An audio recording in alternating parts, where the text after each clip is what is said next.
breaking barriers and bridging the gaps between patients and doctors. Welcome to Brainstorming with the Docs and your co-hosts, Dr. Glenn Harrison and Dr. Kolby Condos. All right, everyone, welcome back to this week's episode of Brainstorming with Dr. Kolby Condos and Dr. Glenn Harrison. I'm Dr. Kolby Condos. Dr. Glenn. Hey, hello, Dr. Kolby. You staying warm there in Colorado? Yeah, it got below freezing tonight, but I think you were saying earlier that it's a lot cooler there.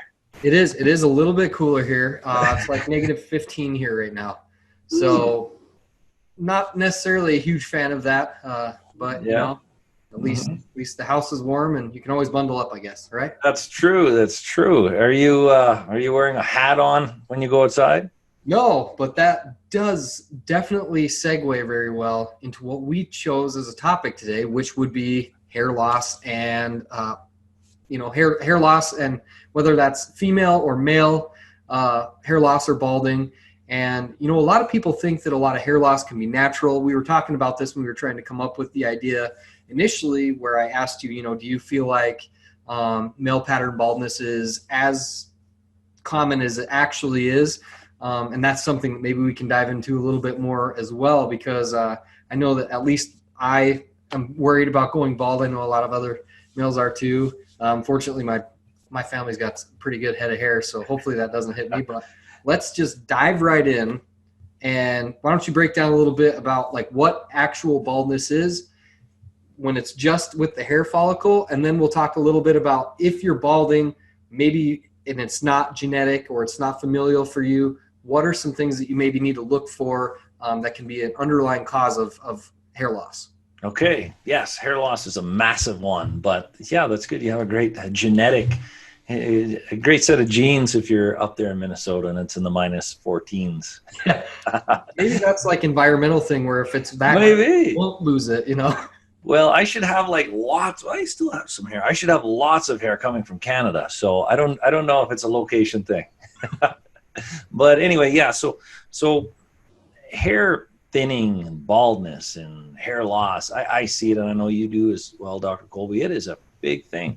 I get probably 2 cases. I don't know, at least 1 case a week that comes in, and they've been suffering from hair thinning, and it creates a significant emotional component for women and for men. And I was reading a study, and they were looking just at men, and then men had a choice. The question was, what would men do, or what would they pay, or I should say, if they had a choice to have their hair back, or have financial successes, significant financial wealth, they picked hair. Isn't that remarkable? So it's a powerful thing, but I don't want to talk just about the aesthetics of it, because the aesthetics of hair is real. It can create an emotional component, all sorts of things, insecurities, but it is an underlying cause of something bigger, especially in female pattern, thinning and baldness. And to summarize, I think there's hair thinning, and then there's actually hair clumping and coming out. Those are 2 different things.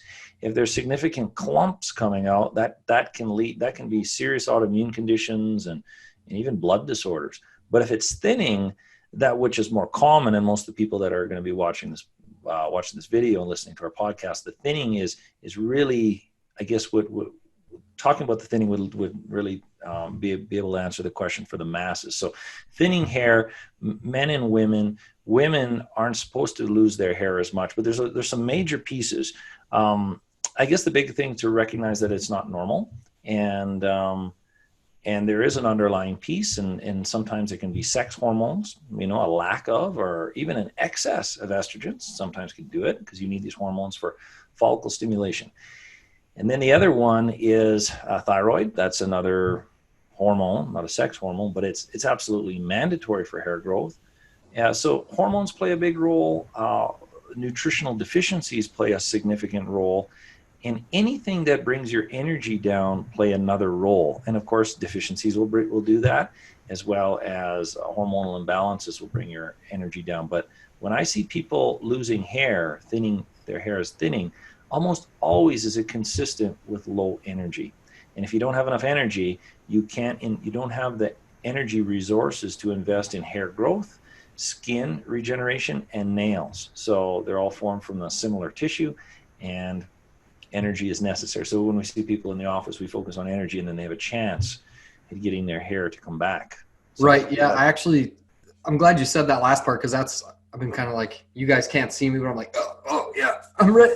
But like Dr. Glenn said, it is, those are luxury items kind of, as far as like your body is concerned, as far as like the basal metabolic rate is concerned. Like those are things that if you're, the check engine light's blinking and it's like, we're out of energy, we're out of fuel. What are we going to shut off first? It's going to be hair growth. It's going to be your nail beds. And this is when, people walk in my office and they're like, I'm losing my hair. It's not falling out in big clumps, but it's just getting like generally thinner. It seems like it's not growing as quickly. And then you look at their nails, and their nails are, very brittle, and they're not like a nice, real, like clear, and they just are chipping really easy. You can look at it, and sometimes they'll have like fungal growth under the nails, or they turn colors. And all this basically is telling you there's something wrong. We need to investigate further, because that's just like one of the earliest signs and symptoms that there is something wrong. So. Yeah, for sure. I think it's one of those things don't ignore, and it's an indicator of the body struggling, and it can't invest resources. I think we might have talked about this before. There was a study it was off camera, on camera. There was a study in Canada where they took all of these miners, and they weren't on the project, of course, because compensation reasons wouldn't allow the study. But what they did is they pushed these individuals. It's a Canadian arctic, and they pushed these men as hard as they could. Significant sleep deprivation, and when you're dealing with, we're talking about cold temperatures, I guess that's the narrative here, seriously cold temperatures, like way below -40 Fahrenheit. And they were outside all day, 8, 12 hours a day, doing physical labor, and they wanted to see how far they can push them. The theory was that their body wouldn't be able to produce facial hair, and that's exactly what happened.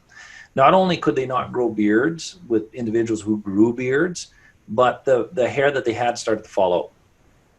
Okay, so these people were under significant physical exhaustion, sleep deprivation, and then trying to fight the cold, which requires a lot of energy. So these individuals didn't have enough energy to generate hair. So that's just an interesting study to recognize metabolism has to be of a somewhat significant to be able to do all of those things. So that's just a few pieces. We want to talk hormones, deficiencies, and metabolism. But even like circulation issues can cause big time hair loss too, because those follicles need a nutrient dense supply of blood to basically function. So if you have someone who has like congestive heart failure, coronary heart disease, or ischemia or anything like this, or even if they have cardiovascular disease where their arteries have hardened a little bit and they have atherosclerosis, excuse me, and those arteries aren't able to recoil and push that blood all the way to the end, that can definitely affect the metabolic rate and the exactly, or high doses of blood pressure medication where their blood pressure is so low it can't, they're starving in certain parts of the body. Yeah, absolutely. So that's another thing that I've definitely seen, and even like specifically in one of my female patients, which brings to mind, this patient is like in her 70s. She had a really sudden ischemic event with her heart, where actually she had like a left anterior descending coronary artery dissection that was just like kind of spontaneous. And she came in and, she's on blood pressure meds and all this kind of stuff, but she actually was losing her hair. And it was because she actually was like, her blood pressure was so low that she wasn't pushing, and it was hair loss everywhere, just not on her head. Yeah. So, yeah. Well, that's a classic example of don't ignore hair loss and think it's only aesthetic. The body is struggling and it just can't do what it's supposed to do. So, yeah. So let's talk about some strategies. So, how would you, if you want to talk blood flow, Dr. Kolby, if, that's one of the deficiencies, because that's the only, you can have some great nutrients, but if you can't get any blood flow to drive oxygen and nutrients around the body, what would you do to be trying to drive oxygenation and blood flow around the body? Sure. Like obviously every time we talk about any one of these things, exercise is huge, right? Making sure that, but exercising safely if you do have issues. So I would definitely tell people to exercise regularly and safely. Another thing is like you can cause vasodilation and constriction in the peripheral tissues using strategies like, cold showers, alternating cold and warm showers. That can cause the perfusion of nutrient dense blood to the periphery. There's a lot of other stuff you can do there. You can use some supplements. We won't really get that deep into there because I always encourage, I would always encourage someone who's listening to this where if you're having issues with that maybe you seek the help of a qualified professional, because those things can be, indicated in some cases and then contraindicated in others. Yeah, and to make sure that there's no blood pressure problems, like we talked about, too low. Yep, absolutely. Especially if and you don't have to be on a blood pressure medication to be too low. That's for sure. People can have adrenal issues and things like that. So we cover blood flow, get some activity, get some metabolism, try cold and warm showers, and make sure you're following your blood pressure. And if there's any problems with your blood pressure, make sure you're working with a healthcare provider. One thing that I do a lot of is nutrients. Now, I don't want to go too far into the weeds on this because there's so many nutrients that can be deficient that could create a hair loss problem. But of course, you have to have a great digestive system working. So you should be able to get the nutrients from your food. And then you can add more to it, but ideally make sure there's zero digestive problems. The nutrients that I've seen play a big role, niacin. Niacin is a big one, and biotin. These are both B vitamins, but instead of dosing up high on niacin and high on biotin and high on folic acid, I just tell people take a really, really heavy-duty complex B vitamin that has everything, including B12. So a complex B vitamin could be helpful. Another one I see is iron. Please don't load up on iron. That stuff's potent. Make sure you're going to do some blood labs on that. Make sure you're above 30 micrograms per deciliter. Make sure you're above 30. I would say 40 to 50. That's where I like to see people minimum. And if there's menstruating females are listening to this, make sure that you aren't 40 to 50 at just one time, because that could be the peak of your cycle. You want to make sure that's the lowest it's ever going to get. And with your period, it can actually come down too low. So when you're talking about iron, make sure you're using labs. So B vitamins, iron is a big one. I see zinc. Be careful with just loading up with zinc too much because it'll affect your copper levels. But zinc is a big player in it. I'm trying to think of another one off the top of my head. Well, I'll just point out, he's talking about all these complex B vitamins and all that stuff. This is why individuals who are like pregnant or trying to become pregnant who are on prenatals are incredibly they're just like, oh, my hair and my nails and my skin is all beautiful. It's because these prenatal vitamins are just loaded in B vitamins, because that's how they prevent neural tube defects in developing embryos. So that's right. Why, if you've noticed that as a consequence, that's why it works, is because it's loaded in B vitamins and all these other. That's a very good point. Yeah, for sure. So the B vitamins, as we were talking about, the iron, zinc, supplement with a little bit of copper if you're going to take zinc, and then essential fatty acids. So make sure you're taking comprehensive fish oils. These play a big role. So from a supplement standpoint, make sure your digestive tract is rocking, and then I always say piggyback with any kind of supplementation. So that's from a nutrient standpoint. Now, energy. I'm going to throw this one at you. The human has to have energy to be able to invest in hair growth. What would you do for energy, Dr. Kolby? Well, I mean, you kind of summed it up a little bit. Without getting too deep, obviously you need to be able to break down and absorb nutrients. So a healthy GI tract, a healthy gut, the ability to break down those large particles into smaller, more absorbable particles, and then have a healthy, basically healthy, semi-permeable gut that has the appropriate microbiome in there to absorb it and break it down further. That's huge. There's a ton of research with exercise and the development and the saturation of mitochondria in your cells. Actually, we covered that a couple of these ago with exercise. If you guys are interested in that, go back and watch that one or listen to that one. There's a ton of stuff you can do, but ultimately what you have to be able to do is you have to be able to ingest food and then convert that into absorbable and digestible, micronutrients, so that your cells can use that to form energy in the form of ATP. The most efficient form of, the storage of ATP molecules is through oxidative Phosphorylation. Yeah, that's it. Oxidative phosphorylation. So it's more efficient that way. You get more energy molecules for that way. So again, having good oxygen saturation, having the appropriate amounts of nutrients in there, and then again, getting rest, right? So if you're not actually sleeping, that's when your body goes through the majority of the restorative processes that it has to in order to maintain function. So making sure that you're getting adequate levels of sleep, you're eating a really diverse, well-balanced diet, you're exercising, all these things are going to not only play into your hair health, but into all aspects of your health. Yeah, hair is kind of like a plant. Think of your grass. If it doesn't get what it needs, it's not going to grow. If your lawn is suffering, it starts failing, your grass is not going to grow. Think of it that kind of as your hair.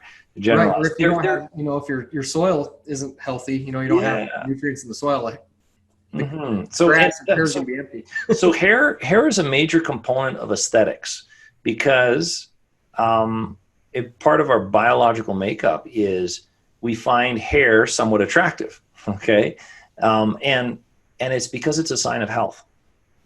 Now there's genetic things that play a role into it, but hair is a sign of health. It always is. So consider that. Now, one more thing, Dr. Kolby, we didn't talk about essential oils. I know we talked about this before. What are some key oils that?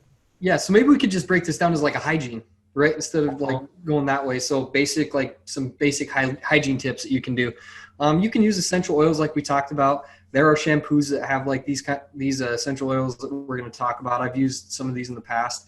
Peppermint, rosemary, tea tree oil. I have a shampoo that has tea tree oil in there. You're going to feel like the tingle, right? All that stuff it's going to help break down any like chemical or film that's on the hair.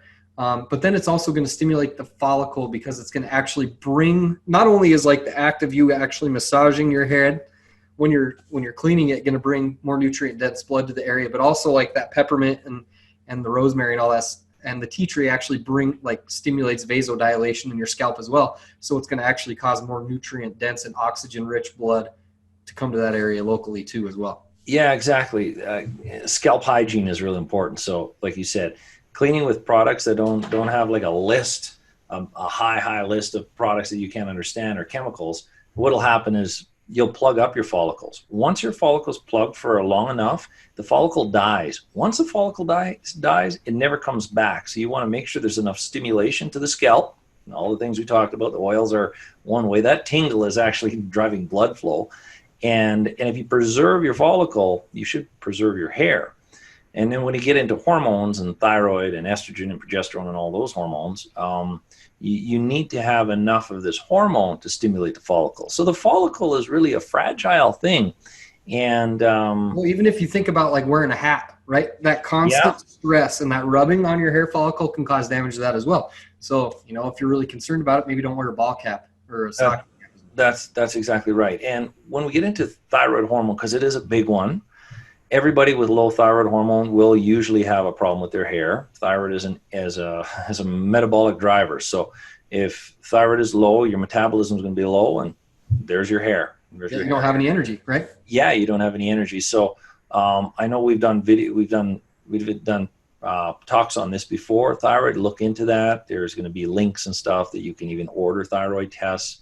But once again, like most of our talks, take our strategies, be careful with the strategies, and make sure if you aren't working with a medical provider already, make sure you're doing that. But with that being said, Dr. Kolby, maybe we should talk about strategies now, other strategies. Like what is the medical strategy for hair loss? Well, I mean, there's always like a hair transplant. Everyone's seen those commercials like Bosley, Hair Club, Rogaine, all this kind of stuff. You have lots of hair. Maybe you could model for one. Right. Yeah. I don't know if I lose it, maybe, I don't know. So those are some options. There's some additional strategies that you can use. Again, like we talked about, practicing good hygiene. I think that really, if you're suffering from hair loss, you need to break down, the two types. Is it clumps? Is it, gradual loss or thinning? And then that can kind of help you determine like if you need to seek additional help. Mm-hmm. Because really, when I look at it, as far as in my practice, when people come in with hair loss, I'm thinking like a couple of things. Is it an autoimmune condition, right? Is it that they're just basically malnourished, is it that they're not making enough energy? Is it that they're super inflamed? Or is it that they're not maybe maintaining their hygiene in an appropriate way? So that's just, I try to catch it before it gets to the Bosley or the hair club or the Rogaine. And again, some of it's genetic. My wife's dad and her grandfather are both bald. Probably a higher genetic predisposition that my brother-in-law is going to be bald. Sorry, Anto. But there is some things that you can do to maybe postpone it, and maybe even if it keeps your hair for a little bit longer and it helps you maintain like a higher level of health, then that's ultimately a positive for you. Yeah, exactly. So that's kind of the medical strategies. Natural strategies, I know what you and I would do. We would be running pretty comprehensive lab panels, looking for deficiencies, looking for inflammatory conditions, looking for hormone dysfunction, excess or a lack thereof hormone, and hitting it from that way. Any system in the body, I believe, if there's a digestive problem going on, if there's an adrenal problem going on, if there's a hormonal problem going on, if there's a thyroid problem going on, any of the, or an emotional stress problem going on, a cardiovascular problem going on, all of these systems have to be working to be able to make sufficient hair. So wanting to rule out and rule in any system that could be a problem. Don't just load up on vitamins and ignore the rest of the story. Absolutely. I mean, I have a patient that has literally is losing their hair because of their mother-in-law. So yeah. It happens. Yeah, and it doesn't really matter the age. I've seen especially in women, where once their health starts turning around. There was this 82-year-old, and she had these bangs that were sticking up because they were, where there wasn't hair, it was starting to grow really fast now, and she had to go for another haircut. So I think it doesn't matter the age. If you're able to improve your nutrient status, your metabolic status in general, hair just wants to grow. Mm-hmm. Absolutely. So say someone that's listening or watching has questions about hair loss, or they'd like to work with one of us. I know that you do a lot of telemedicine or treatment over people who aren't actually physically there. You do it over phone consultations and stuff like that. Why don't you drop your contact information so they can get a hold of you? Yeah, probably the best way is our website, www.drgharrison.com, or just search Google the Center of Functional Medicine Denver. You'll find us. There's a lot of resources on that page, everything from lab resources, supplement resources, a lot of explanations. I know all of this content is going to be hidden on there somewhere. It's going to be posted on there somewhere. How about you, Dr. Kolby? Where can people reach you if they are in the cold areas where they really need hair? You're in the north, right? If you're in almost Canada, you can find us on our website. Our website is www.northlakeschiropractic.com. You can find us on Facebook. Our Facebook page is North Lakes Chiropractic and Functional Neurology. And guys, obviously, if you like this content, you like what we're putting out, or you have any suggestions or ideas about conditions you'd like us to maybe break down or go in more in depth on, please give us a subscribe. Share this information with your friends and family, or someone you feel like might benefit. And again, if you would like us to break something down further, or you have questions on stuff we've broken down already, or you'd like us to do a specific topic, just let us know. So I don't know what we're going to do next time. I'm sure we'll be in contact with you here shortly. It seems like I'm talking to you at least once or twice a week. Yeah. Even when we're not doing these things. So that's for sure. That's good. But yeah, we'll come up with something, and I can't wait till the next one, man. I feel like we're kind of hitting our stride a little bit. I agree. I'm looking forward to it. It's going to be something intense. So, all right, man. Till next time. Have a good one. You too. Bye-bye.